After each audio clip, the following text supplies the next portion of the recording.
Bonjour, Sophie Kazaliński, je dirige un cabinet conseil et formation en développement personnel à caractère professionnel.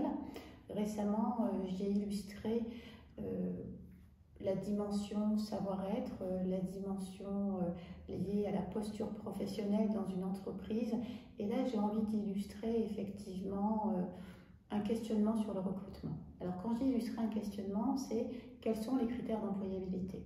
C'est vrai que depuis toujours, on a pour réponse tout ce qui est lié à la technique, au savoir-faire qu'on va retrouver bien sûr sur un CV.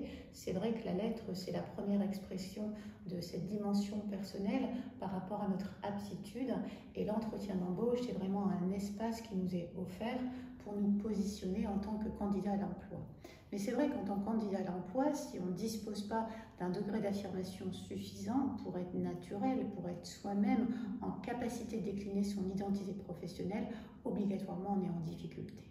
Donc j'ai envie de donner deux pistes de réflexion d'ici la prochaine vidéo. Qu'est-ce qu'on peut faire aujourd'hui pour donner à une personne qui est privée d'emploi les moyens de pouvoir se positionner en situation de recrutement en étant sécurisée, c'est-à-dire tout simplement raconter ce qu'elle sait faire, j'ai envie de vous dire, sans apprendre, sans mémoriser, sans pitch.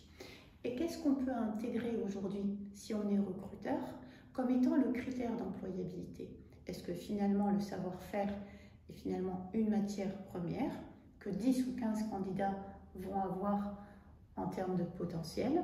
Mais est-ce que ce n'est pas effectivement la dimension de l'être, le fonctionnement de l'être qui va sublimer le savoir-faire? Cette question est à partager.